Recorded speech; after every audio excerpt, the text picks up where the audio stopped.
مالك إياك نعبد وإياك نستعين اهدنا الصراط المستقيم صراط الذين أنعمت عليهم غير المغضوب عليهم ولا الضالين آمين. Amin ya rabbal alamin. Seperti biasa, jemaah yang dikasihi diingatkan supaya menjaga adab. Di dalam Google Meet, mohon offkan mikrofon, tiada sebarang gangguan, dan sekiranya ingin membuka kamera hendaklah berada dalam keadaan menutup aurat dan beradab sopan. Sekiranya ingin mengajukan sebarang soalan, hendaklah kemukakan soalan di penghujung kuliah atau sekiranya ustaz membuka ruang untuk bertanya. Semoga majlis dapat berjalan dengan lancar dengan izin Allah Subhanahu Wa Taala. Saya dengan penuh ta'zim menyerahkan kepada Al-Fadhil Ustaz. Tafadhal mashkura.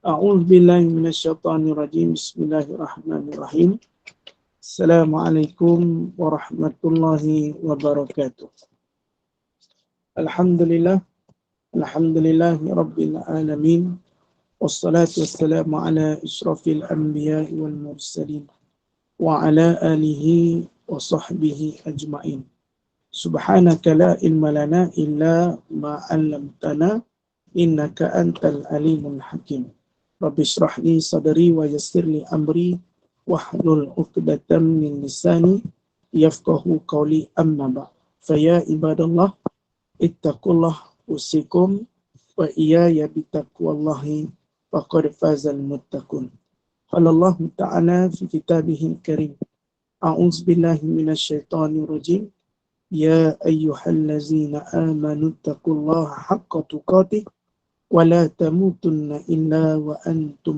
مسلمون. Sadaqallahul azim. Wahai kamu orang-orang yang beriman, bertakwalah kamu kepada Allah dengan sebenar-benar takwa dan janganlah kamu mati melainkan kamu mati sebagai seorang Islam. Alhamdulillah, summa alhamdulillah. Yang saya hormati as-sahhu takbiran Gema Nur Iman yang saya muliakan, sahibul fadilah, tuan-tuan imam, fadilah, seterusnya yang saya kasihi ayah-ayah, ibu-ibu yang dirahmati Allah Subhanahu wa taala. Apa khabar semuanya, sihat ke? Alhamdulillah. Pertama dan selamanya bersyukur kepada Allah Subhanahu wa taala dengan izin dan kasih sayangnya dapat lagi bersama kita dalam pengajian kita iaitu Qalbun Salim, bagi kitab hati yang sejahtera. Wallahu a'lam. Maka ia sesuatu perkara yang perlu kita jauhi agar hati kita dalam keadaan yang bersih. Wallahu a'lam. Kita buka pada muka surat 105 dalam kitab Qalbun Salim, muka surat 105. Dalam ayat ini Allah Ta'ala sebut wala taqrabuz zina innahu kana fahishatan wa sa'a sabila. Dan janganlah kamu menghampiri zina, sesungguhnya zina itu adalah satu perbuatan yang keji dan satu jalan yang amat jahat, iaitu berzina. Surah Al-Isra ayat 32. Dan dikatakan dalam ayat ini Allah Subhanahu wa taala menyebut zina setelah menyebutkan syirik dan pembunuhan jiwa yang diharamkan oleh Allah. Ini menunjukkan buruk dan terkejinya perbuatan zina. Maka di sini kita kena fahami bahawasanya amat keji zina ini kerana berada di peringkat yang ketiga setelah syirik, membunuh terhadap jiwa yang diharamkan Allah, dan baru Allah barulah disebutkan tentang zina. Zina ini adalah satu perbuatan yang amat teruk dan amat buruk, dan rankingnya adalah nombor 3 dalam dosa besar. Mudah-mudahan kita tidak menjadi seseorang yang suka mendekati perbuatan zina. InsyaAllah. Dan disebutkan juga pada nota kaki 140. Jangankan melaku zina, menghampir zinar dengan melakukan perkara-perkara yang boleh menyebabkan zina sahaja dilarang oleh syarak. Macam mana? Iaitu mesej dalam keadaan yang tak perlu lelaki dan perempuan. Itu pun sudah dilarang. berdua-duaan lelaki dan perempuan walaupun tidaklah berzina tetapi berdua-duaan. Maka di sini pun telah menjadi satu larangan yang tak baik kepada kita. Makna di sini faham. Wala taqrabuz zina. Maka Allah kata jangan dekati dengan zina. Bukan hanya dengan zina, benda-benda yang mendatangkan zina juga Allah melarang kita untuk mendekati. Pegang sampai bila-bila ayah-ayah ibu-bapa rahmati Allah. Maka disebutkan Imam Bukhari dan Muslim telah meriwayatkan hadis daripada Sayyidina Ibnu Mas'ud berkata, aku bertanya kepada Rasulullah, apakah dosa yang paling besar di sisi Allah? Baginda menjawab, engkau syirik kepada Allah, sedangkan Allah lah yang menjadikan engkau. Aku berkata, memang besar sungguh dosa itu. Aku bertanya lagi, kemudian apakah dosa besar selepasnya? Baginda menjawab, engkau membunuh anakmu kerana bimbang dia makan bersamamu kerana takut miskin. Dia bunuh anak. Maksud dia, kita bunuh anak, bunuh orang yang tak berdosa sebab kita takut miskin. Kita rosakkan anak-anak kita sebagai contoh sesuatu perbuatan yang amat tak baik. Kita bunuh sebab kita takut kita tak mampu. Kita tak mampu apa? Tak mampu untuk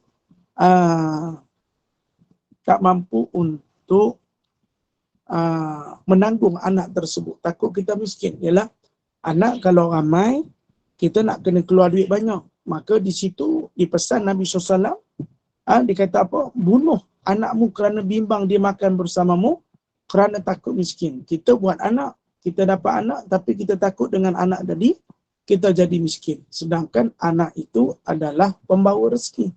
Maka rezeki kita ni ada kalanya kita tumpang rezeki anak-anak kita.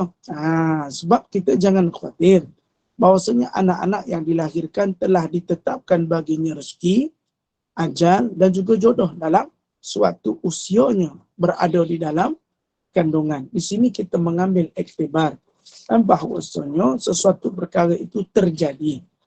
Kita tak boleh kata bila ada anak ramai kita akan miskin. Cuma kita kena pandai merancang perbelanjaan. Sebab ada orang dia takut anak ramai. Sebab bila takut anak ramai, takut tak cukup nak membantu. Ataupun kita istilah kata, tak cukup nak biayai. Macam belajar, macam mana. Sedangkan kita lupa yang rezeki itu Allah yang bagi. Cuma kalau nak anak ni satu saja kesanggupan kita untuk menjaga. Sebab tak semua orang boleh mengawal emosi dan tak semua orang boleh mengawal stres ketika mana menghadapi anak-anak kecil dan juga anak-anak yang sedang meningkat dewasa. Sebab itu benda begitu kena fahami. Mesti akan tertekan, mungkin ada stres. Tapi untuk menangani stres tu kena ada caranya. Sebab kita semua akan mengalaminya. Tapi janganlah sampai kita membunuh anak kita sebab tertekan. Sebab kalau kita pandai membuat anak, maka tanggungjawabnya itu juga mesti ada. Wallahu a'lam. Dan aku bertanya lagi, kemudian apakah dosa besar? Selepasnya baginda Nabi SAW menjawab, engkau berzina dengan perempuan yang hampir dengan rumahmu, iaitu jiranmu. Maksud jiranmu ni ada banyak. Yang utamanya dekat dalam rumah kita. Kalau kita lihat sekarang, di dalam negara-negara United Kingdom, USA, ada kala si ayah berhubungan seks dengan si anak. Ada kala si ibu berhubungan seks dengan si anak. Sebab itu bagi kita, mak-mak duduk di dalam rumah, minta maaf ya, saya kata, ada kalanya anak-anak kita lelaki ada. Cuma walaupun seorang ibu, pakaian tu hendaklah berada dalam keadaan sopan. Bukan bermakna tak perlu menjaga aurat. Tetapi inilah yang dikatakan. Sebab kalau kita tengok di negara orang putih, ibu-ibu mereka berpakaian adakala sampai terlihat aurat yang mendatangkan syahwat. Bermakna kita bukanlah kita kata salah. Sebab itu adalah anak kita. Ada kalanya kita kena walaupun lelaki. Lebih-lebih anak kita dah dewasa, lelaki sudah balik. Usia 20 ataupun umur 17. Sebab tu pernah berlaku si anak merogol si ibu. Sebab apa? Kerana tidak tertahan dengan syahwat melihat ibunya berpakaian dalam keadaan menjolok mata. Sebab tu dinasihatkan kita bagi duduk kat rumah sekalipun, lebih pun anak perempuan kita. Anak perempuan kita kalau duduk kat rumah pun jangan pakai seluar pendek, pakailah pakaian yang agak longgar. Sebab syahwat ni kita tak boleh nak kontrol ada kalanya. Ada kalanya ada anak-anak lelaki yang melihat itu akan mendatangkan satu kenafsuan. Sebab tu walaupun adik-beradik, kita elak. Sebab apa? Kalau berlaku di negara-negara orang kafir, kebanyakan di antara mereka bersetubuh, mereka tak merasakan apa-apa. Sebab mereka itu tidak ada padanya pegangan agama. Sebab tu hari tu, kita tengok seorang ayah telah, telah merogol anaknya, ada dalam 2 orang setahu saya, usianya yang muda. Sebab apa? Kerana tidak dapat menahan syahwat ni. Sebab apa? Mungkin melihat video-video yang tak sepatutnya, ataupun kita kata disebabkan melihat pakaian yang amat teruklah. Kita tengok. Sebab tu si ibu mestilah berpakaian lebih baik, yang lebih sopan, walaupun itu adalah seorang anak. Sebab seorang anak ni kadang-kadang kita tak sedar pandangannya mendatangkan syahwat. Sebab tu pakai longgar-longgar, jangan sampai ternampak aurat-aurat yang mendatangkan syahwat. Wallahu a'lam. Dan jiran yang katakan juga adalah jiran yang berada berhadapan rumah kita ataupun di sekeliling kita. Hak tu lagi besar tuan-tuan. Dosanya. Sebab tu kita kena jaga. Sebab tu kita kena jaga. Di negara luar yang mereka ini beragama selain daripada Islam, mereka berhubungan seks sebanyak 15 orang. Dan ada kalanya mereka sampai anak 3 duduk di dalam satu rumah tetapi tidak mempunyai hubungan.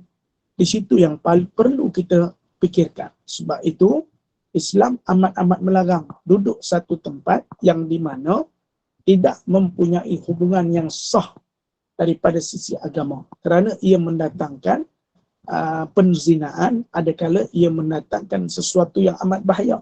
Bila mana duduk tanpa hubungan yang tidak sah. Sama sekali tidak dibenarkan dalam Islam. Berbanding dengan negara-negara luar. Adakala mereka ini melakukan sesuatu yang amat-amat, kita kata, yang amat menakutkan, yang amat kita tak terfikir, tetapi inilah yang berlaku. Di sana kita tengok seperti mana pemain bola ternama dunia Cristiano Ronaldo. Anak dia hampir 4, tapi masih belum berkahwin. Nampak? Itu berbezanya dengan Islam. Maka itulah yang kita nak elakkan. Sebab zina ini bila mana perbuatan itu haram, dia akan jadi ketagih untuk melakukan. Sebab tak ada tanggungjawab. Dia buat dan tak ada jadi apa-apa. Kita tak perlu menanggung. Tetapi kalau kita ini, kita sebut apa? Kalau kita hubungan secara sah, maka bila kita bersetubuh, maka perlu ada tanggungjawab. Setelah kita subuh, kita perlu bagi makan. Tetapi berbeza dengan orang yang berzina. Tidak perlu hanya berzina, tapi pada hakikat nafkah-nafkah lain tidak ada. Itu diharamkan bagi perbuatan tersebut. Wallahu a'lam. Kena jaga ya, ibu-ibu yang dirahmati Allah. Pada nota kaki 141, itu sebahagian yang dikatakan tentang siapa Abdullah bin Mas'ud, antara sahabat Nabi yang berjaya membunuh Abu Jahal dalam perang Badar. Siapa? Abdullah bin Mas'ud, iaitu sahabat Nabi ke-6 paling awal masuk Islam, pernah berhijrah ke Habsyah sebanyak 2 kali dan ikut serta dalam semua peperangan bersama Rasulullah sallallahu alaihi wasallam, dan juga berjaya membunuh Abu Jahal dalam perang Badar. Rasulullah SAW bersabda, artinya, ambillah Al-Quran daripada 4 orang. Abdullah ibn Mas'ud, dan juga Salim hamba Sayyidina Abu Zaifah, dan Mu'az bin Jabal, dan juga Ubay bin Ka'ab. Antaranya, ambillah Al-Quran, ke isi-isi Quran dari 4 sahabat ini. Dan disebutkan tadi, kalau kita sebelum ni kita baca bahasanya orang yang berzinar ini menyebabkan kefakiran. Imam As-Suwaifi berkata, antara perkara yang boleh menyebabkan kefakiran termasuklah banyaknya tidur. Kadang tidur bukan salah. Tidur ini dipanggil sebagai istirahat. Tetapi tidur yang salah adalah tidur yang berpanjangan, menyebabkan fakir. Sebab orang yang fakir ini kenapa? sebab seorang itu jadi malas kerana asyik tidur siang dan malam. Ada kalanya tidur, bangun, lepas tu makan. Lepas makan, dia tidur semula. Maka kefakiran itu adalah salah satunya, termasuklah banyak tidur. Tidur yang berlebihan. Yang kedua, tidur dalam keadaan bertelanjang. Bagi orang perempuan tak boleh. Takut jin-jin akan menyetubuhi mereka di saat tidur. Sebab tu jangan kita tidur dalam keadaan telanjang. Mestilah kita berpakaian yang menutupi. Kalau kata sebaik-baik pakaian bagi orang perempuan, pakai baju kelawar pun alhamdulillah. Tapi jangan hanya pakai bra dan juga spender. Tu tak boleh. Kerana ia menunjukkan sesuatu yang mendatangkan sesuatu yang amat tak sesuai. Maka tutuplah. Sebaik-baik pun pakailah baju kelawar pun dah memadai, menutupi. Sebab ada kala kita tak sedar anak-anak masuk bilik ke apa kan?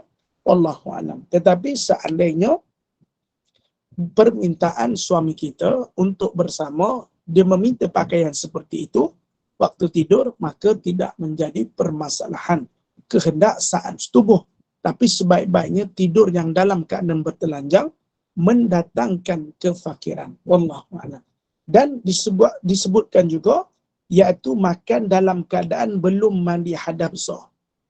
Maksudnya, kita bertubuh ataupun kita bersih daripada haid, maka kita makan. Bila makan itu tak baik kerana menyebabkan kefakiran. Makan dalam keadaan tidak bersih. Maknanya tidak mandi hadas besar. Dan juga tidak mengambil berat apabila makanan jatuh. Itu juga menyebabkan kefakiran. Ia mendatangkan pembaziran. Kan kadang-kadang makanan yang tumpah tu, ada setengah orang akan kata kotor. Sedangkan Rasulullah saat makan yang jatuh itu, Rasulullah akan ambil. Dan Rasulullah akan makan bekas makanan yang jatuh. Tetapi lihat juga yang jatuh tu apa. Kalau macam nasi, kutiplah. Arwah mak saya selalu pesan. Kalau jatuh nasi sebutir dua tu, ambillah. Kadang-kadang rezeki kita ni tak tahu. Ada orang nak makan sebutir nasi pun tak dapat. Maka janganlah kita membazir. Kita ambil, letakkan di pinggan. Di situ kita memahami bahawasanya ia adalah sesuatu yang baik untuk kita jadikan sebagai amalan. Walaupun kita kotor, macam kalau kuah yang tumpah, maka kita tak boleh ambil lah.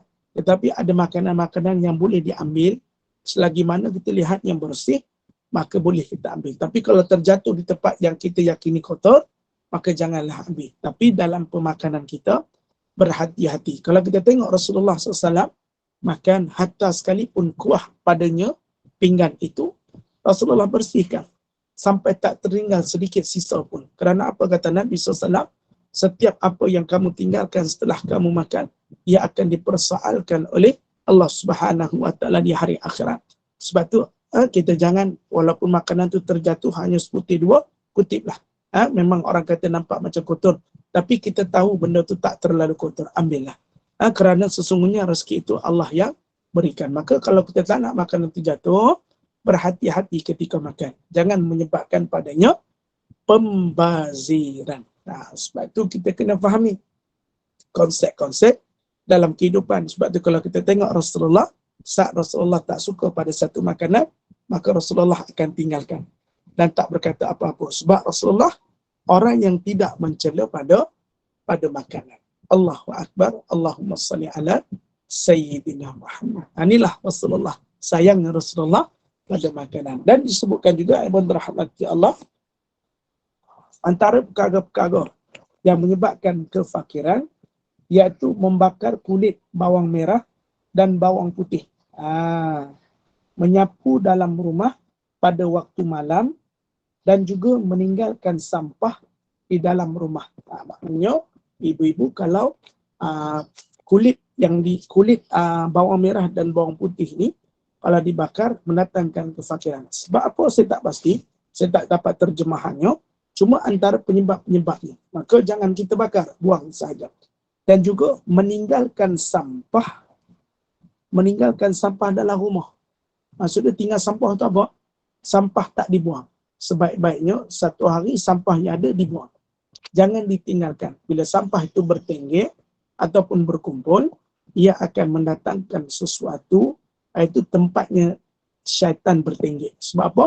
Najis-najis yang ada dalam kita buang, maka dia dah menjadi satu najis. Tempat-tempat seperti ini biasa didatangi oleh syaitan. Yang berikutnya adalah sapu sampah menyapu dalam rumah waktu malam.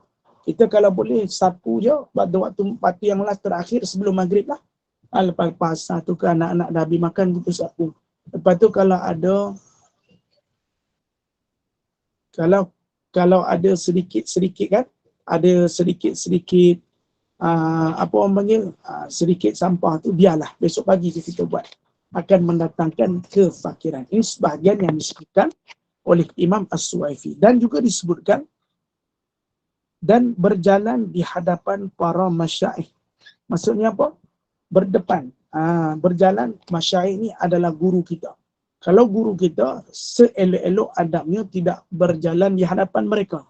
Hendaklah berjalan di belakang mereka. Kecuali mereka-mereka ini yang tak ada jalan, memang jalan tu saja, maka mintalah dengan hormat laluan tersebut. Jangan kita melalui masyaikhnya apa?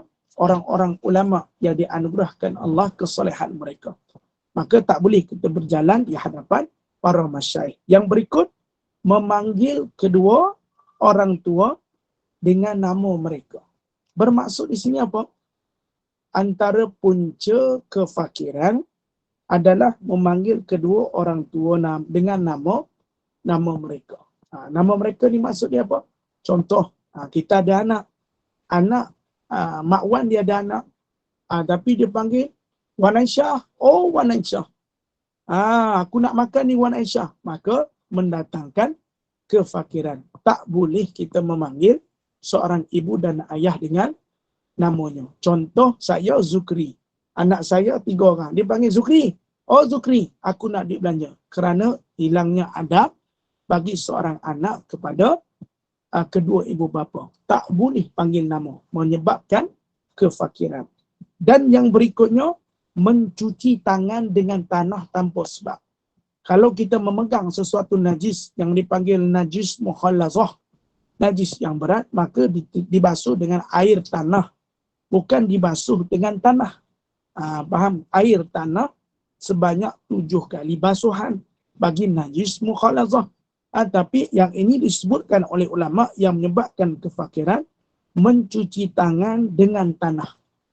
Yang berikut, disebabkan kefakiran itu adalah meringankan solat. Iaitu tidak mengambil berat tentang solat. Nak solat, solatlah. Tak solat pun tak apa. Dosa masing-masing. Tapi meringankan solatnya apa? Dia solat.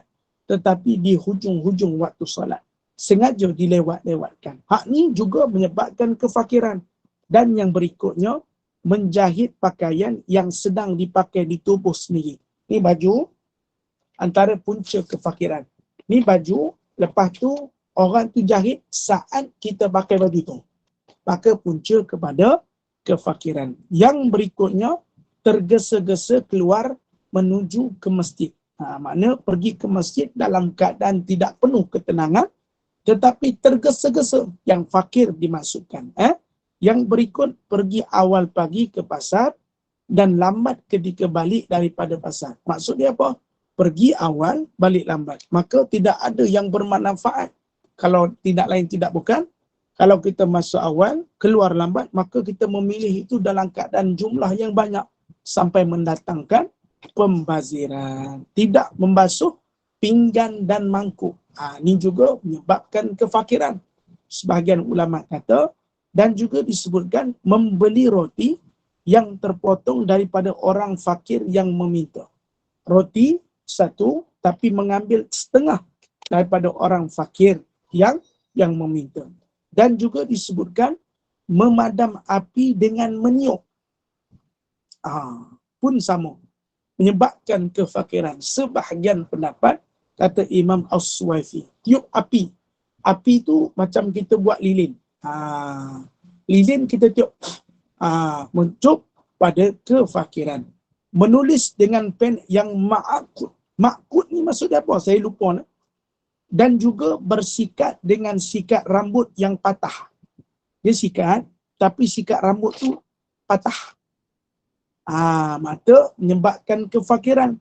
Yang berikutnya, tidak mendoakan kedua orang tua. Tidak mendoakan kedua orang tua. Maknanya hidup dia ni doa untuk dia saja. Tidak mendoakan kepada orang tua. Yang berikut, memakai serban ta'ammum dalam keadaan duduk. Sorban lelaki sebaik-baik pakai dalam keadaan berdiri. Duduk pun boleh, tapi sebaik-baiknya dalam keadaan berdiri. Dan memakai seluar berdiri pun sebahagian menyebabkan kefakiran. Yang berikutnya, bakhil dengan harta yang dimiliki. Malas untuk memberi sedekah. Yang berikutnya, antara punca kefakiran, lokek takdir. Lokek ni apa? Kedekut dalam memberi nafkah kepada isteri atau keluarga dan juga boros. Dengan isteri anak-anak berkira dengan rezeki yang ada pun punca kepada kefakiran. Sebab itu, suami-suami yang tidak kedekut dengan isterinya akan mendatangkan 1000 kekayaan. Akan mendatangkan rezeki yang lebih mewah bila mana rezeki itu dikongsi dan diberikan kepada ahli keluarga. Dan kita kalau tak nak berkongsi, jangan pula boros. Tetapi sebaik-baik orang yang memberi rezeki itu adalah memberi nafkah. Jangan sesekali kita kedekut kerana ia mendatangkan kefakiran. Wallahu a'lam, insya-Allah. Dan sebahagiannya mengatakan boleh dapat antara punca kefakiran. Ada yang menulis ataupun hanya mendengar. Kalau ada yang menulis, tulislah. Kalau kita ada buat, kita jangan buat lagi. Disebabkan perkara tersebut mengundangkan kefakiran. Tapi apa yang dikatakan ini mungkin ada yang kita boleh terima, ada mungkin yang kita tak boleh terima. Tetapi ada sebahagiannya memang betul-betul punca pada kefakiran asbab perbuatan itu. Seperti mana saya suka tengok, lokek dengan memberi nafkah pada isteri atau keluarga, kedekut dengan isteri dan anak-anak. Ini pun antara punca Allah menarik rezeki. Sebab apa? Sebab benda-benda macam inilah. Ya, patut kita ni tumpang rezeki anak-anak dan isteri. Tapi kita ni jenis lokek. Lokek ni jenis yang orang kata apa? Kedekut dengan isteri. Na'udzubillah min zalik. Dan sebahagian menyebutkan An Ibn Mas'ud radhiyallahu an qala sa'altu Rasulullah ayyu az-zambi a'zam qala an taj'ala lillahi nida wa huwa khalaqaka qultu summa ayyu qala summa an taqtula waladaka khasyata ay ya'kula ma'ak qultu summa ayyu qala summa an tuzani halilata jarik. Daripada Sayyidina Abu Hurairah berkata, Rasulullah sallallahu alaihi wasallam bertanya kepada sahabat. Apakah pertanyaannya? Dari asal seperti berikut. Na'udzubillah min dzalik. Yang padanya atas tadi. Wallahu a'lam. Yang kita kata Imam Bukhari dan Muslim tadi, insya-Allah. Dan disebutkan juga Sayyidina Abu Hurairah berkata, Rasulullah SAW bertanya kepada para sahabat, atadruna ma aqsara ma yudkhilun nas al-jannah taqwallahi wa husnul khuluqi. Atadruna ma aqsara ma yudkhilun nas nasa an-nar al-ajwafani al-famu wal farju. Apakah kamu tahu sesuatu yang paling banyak memasukkan manusia ke syurga?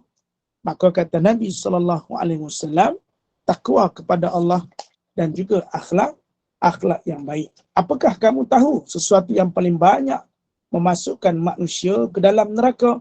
Iaitu 2, yang berongga, mulut dan juga kemaluan. Mulut dan kemaluan yang menyebabkan kita masuk ke dalam neraka, tetapi sesuatu yang menyebabkan kita masuk ke syurga adalah takwa kepada Allah dan juga akhlak yang baik. Wallahu a'lam. Pada muka surat 108. Dan disebutkan juga pada muka surat 109. 109 kata Rasulullah sallallahu alaihi wasallam, la yazni zani hina yazni wa huwa mu'minun. Orang yang berzinar tidak akan melakukan zinar jika hatinya beriman. Faham? Orang yang berzina tidak akan melakukan zina jika hatinya beriman. La yazni az-zani. Orang yang berzina tidak akan melakukan zina. Maksud berzina itu apa? Mendekati saja, tetapi dia tidak akan melakukan zina. Kerana apa?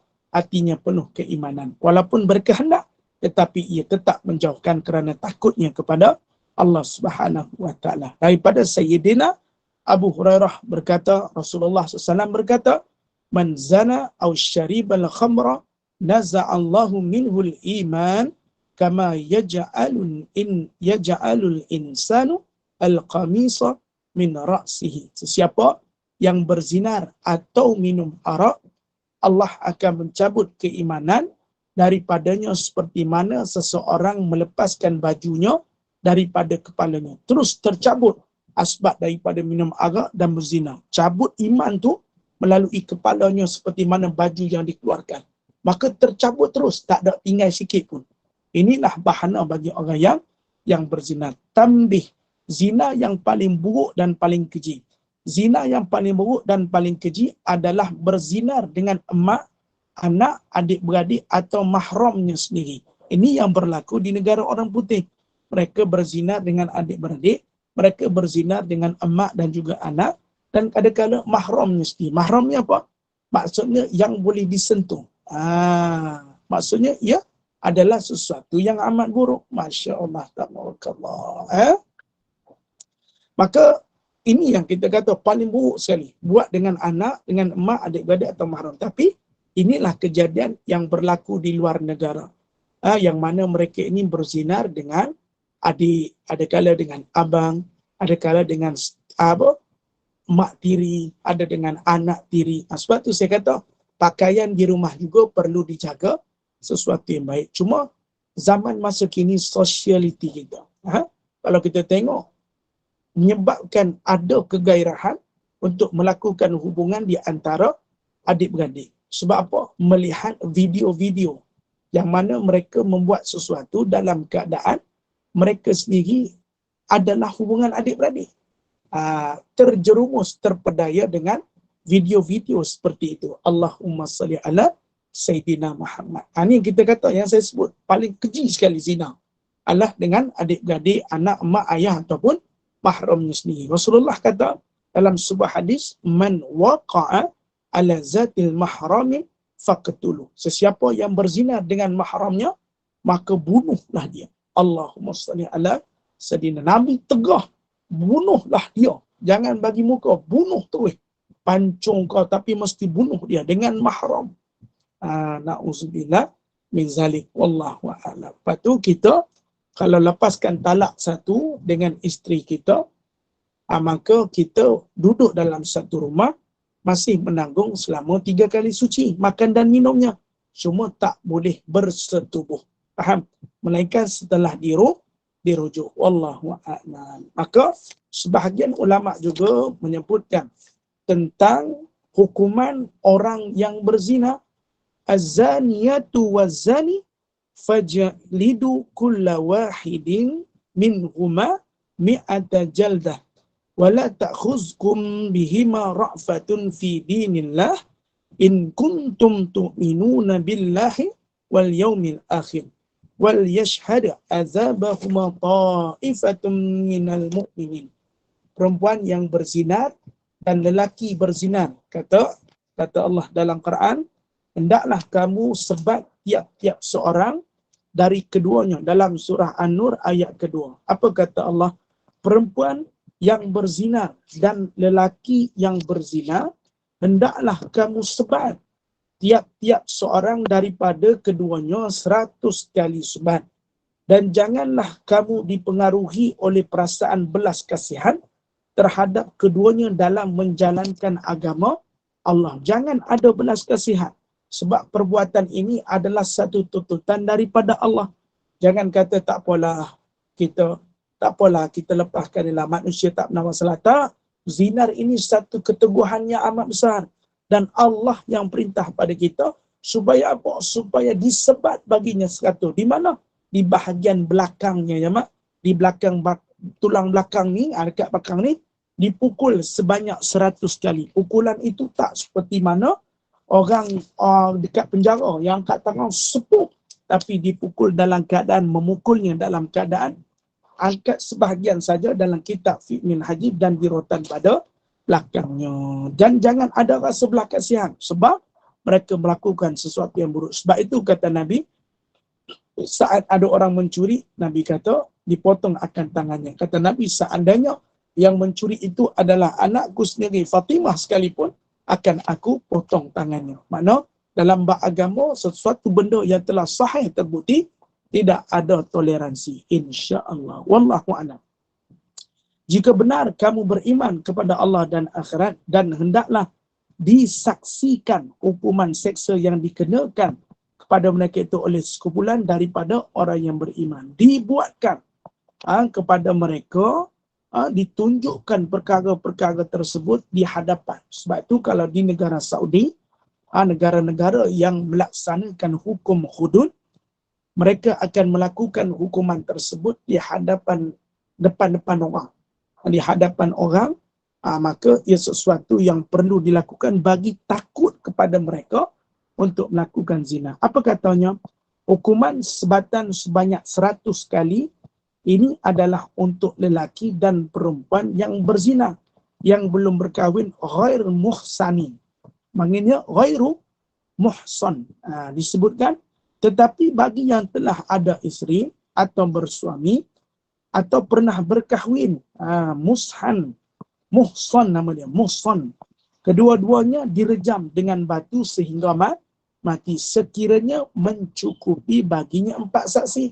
Tapi kalau tak terlihat perbuatan zina itu dan tidak ada saksi, maka baginya bertaubat cukup memadai. Tapi ada saksi dan hukuman itu dijatuhkan, maka hendaklah ianya direjam sampai mati menggunakan batu. Ustaz, boleh tak mati? Kalau dah dijatuhkan, tidak ada belas kasihan. Bandinglah dengan satu rejaman kerana iman kita kepada Allah sampai mati. Bagaimana? Ditanam separuh badan, hanya tinggal kepala saja. Maka setelah kita membalingnya itu, maka Allah akan mengampunkan dosa-dosanya. Inilah hukum Allah. Tapi bila dibaling batu itu, nescaya kena sampai mati.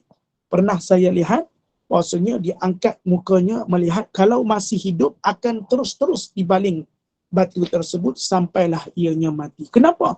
Dilakukan di halayak ramai supaya menimbulkan keinsafan kepada mereka, jangan melihat sesuatu yang tidak baik dan dilakukan kepada mereka yang sudah berkahwin. Na'udzubillah min zalik. Dan disebutkan juga tanbih, haram memasukkan kemaluan ke dalam dubur, sama ada terhadap orang yang halal ataupun kepada orang yang tidak halal. Maksudnya bersetubuh tetapi memasukkan melalui dubur, iaitu tempat keluar najis, bukan daripada farasnya.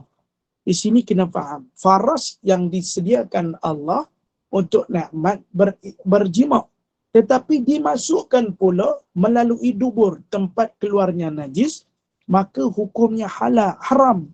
Sama ada pada isteri yang halal ataupun pada orang yang tidak halal, hukumnya tetap haram.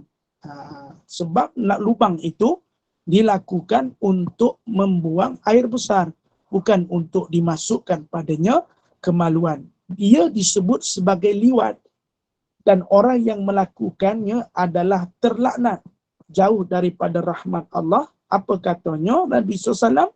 Mal'unun, mal'unun, mal'unun man amila amala qaumi lutin. Mal'unun, terlaknat, terlaknat, terlaknat kepada siapa yang melakukan perbuatan kaum Nabi Lut. Terlaknat. Riwayat Al-Hakim dalam Al-Mustadrak.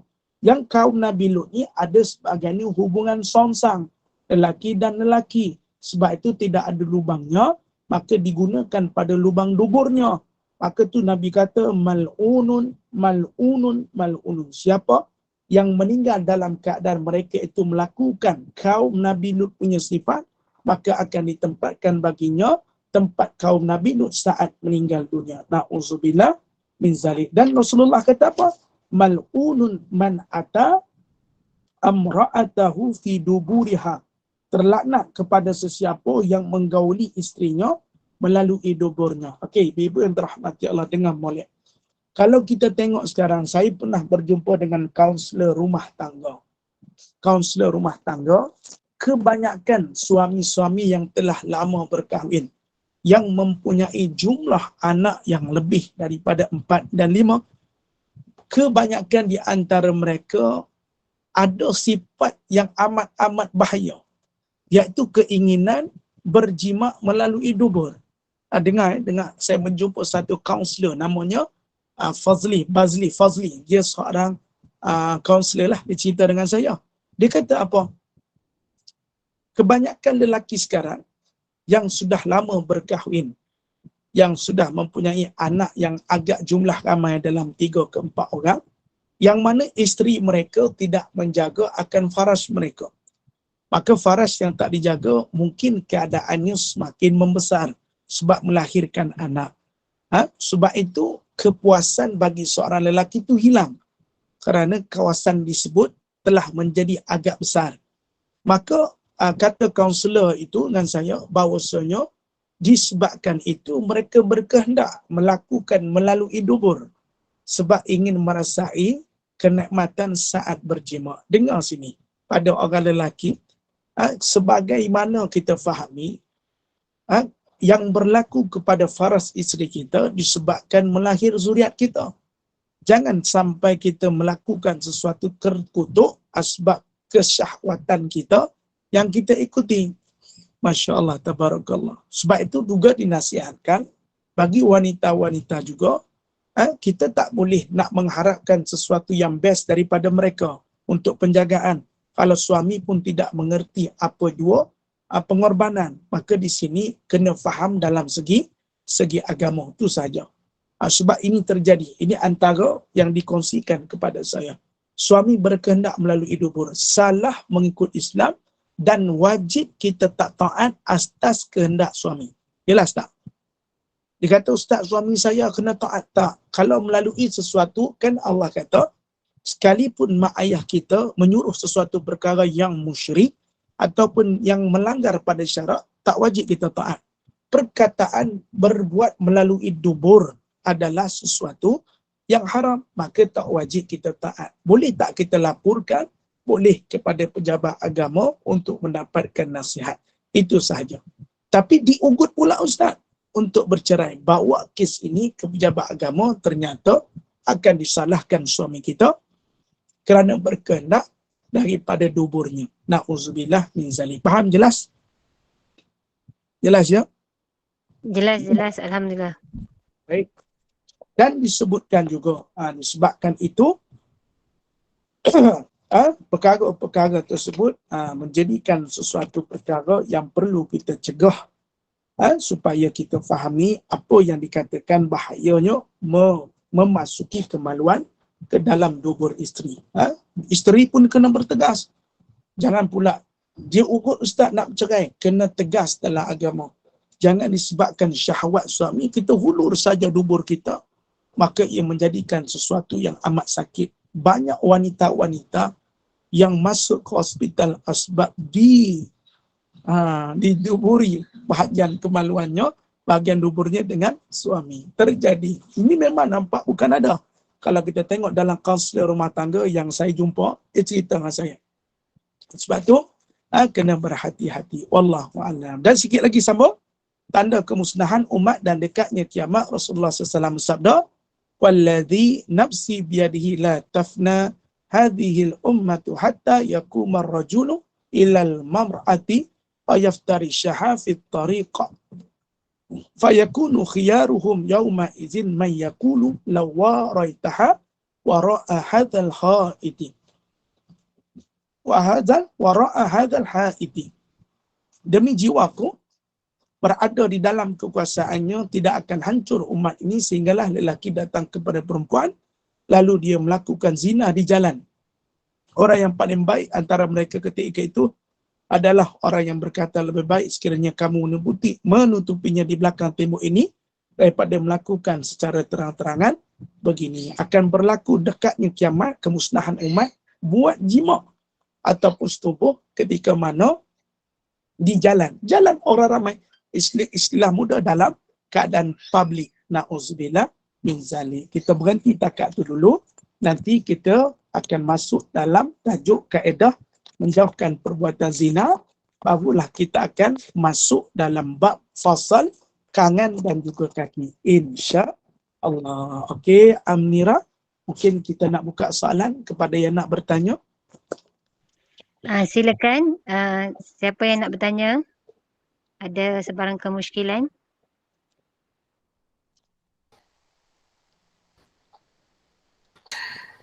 Assalamualaikum Ustaz. Salam. Ustaz, perkara yang menyebabkan kefakiran tu selama ni saya dengar daripada tok dan mak lah kan, ingatkan macam orang tua-tua punya cakap, ada beberapa lah, tapi macam yang tinggal sampah semua tu tahulah memang antara perkara yang tak baik lah kan. Okay. So rupanya dia memang ada Ustaz memang disebut. Memang disebut. Kalau ulama-ulama pun benda ni pun sama disebut. Maknanya kita memang tak boleh nak lari daripada perkara tu, tapi ada kalanya boleh masuk akal, ada kalanya tak boleh masuk akal. Cuma kita amalkan, itu saja. InsyaAllah. Maka sesuatu perkara yang perlu kita amalkan. Kalau boleh kan, macam kulit bawang, maka bakar kulit bawang putih, bawang merah. Itu saya pun sendiri tak pernah dengar, tetapi disebutkan oleh Imam As-Suwairi tadi, maka mungkin iyalah, mungkin ada mungkin ada betulnya. Kita wallahu alam, sebab kita hanya beristihad dengan ulama saja. Mungkin kita sendiri. InsyaAllah. Ada soalan lagi? InsyaAllah. Terima kasih banyak. Ustaz, bakar bawang putih, bawang merah tu, orang tua kata mengalau jin, mengalau hantu, tu petang-petang hari kalau budak-budak selalu menangis. Betul Yalah, Ustaz? ada sebahagian kata begitu. Tapi dalam kitab ni adalah mendatangkan kefakiran. Maka tak payah bakar lah. Bakar ubat nyamuk je lah, Mak Wan. Ya Ustaz, terima kasih. Bakar ubat nyamuk boleh halau. Kalau nak halau je, tak payah bakar mau. Buka je Ayatul Kursi. Halau dah tu. Mungkin ada sebab antara pengalaman mereka. Sebenarnya, yang mana ada benda-benda yang disebutkan ni adalah pengalaman. Yang mana mereka kongsikan kepada kita, bahasanya untuk kita faham. Ada benda berdasarkan pengalaman mereka yang mereka kongsikan kepada kita. Maka mungkin tak terjadi, tetapi ia boleh terjadi. Macam sampah, sapu sampah. Tapi ada je orang yang jenis menyapu sampah tengah-tengah malam, tak ada apa-apa. Maka itu sebahagian pengalaman. Kita boleh beristihad, boleh mengambil ataupun sebaliknya. InsyaAllah. Wallahu a'lam. Kalau tak ada Amnira, kita boleh berhenti. InsyaAllah, sebab saya ada program di Asia. Okey, baik Ustaz. Barakallahu fikum. Jazakumullah khairan katsira Ustaz. Ya, sama-sama. Okey, Ya. apa yang kita dapat hari ini ialah, dan janganlah kamu mendekati zina. Zina itu sesungguhnya satu perbuatan keji dan satu jalan yang buruk. Orang yang beriman tidak akan mendekati zina. Wallahu alam. Jadi, mudah-mudahan memberi manfaat. Mudah-mudahan barokah, mudah-mudahan Allah kurniakan limpah rahmat kepada kita. Terima kasih kepada tim Gemenur Iman, terima kasih kepada sahabat-sahabat pencinta ilmu. Sebelum menutup majlis, izinkan saya membuat sedikit ebahan kuliah hari ini Ustaz. Sila. Pada pukul 2 petang bersama Al-Fadilah Ustazah Helen dengan halakah tahfiz kelas 2, kelas hafazan. Pada pukul 5.15 petang kuliah asar bersama Al-Fadil Ustaz Abdul Hakim bin Wan Muhammad Nur dengan risalah Sulukil Murid.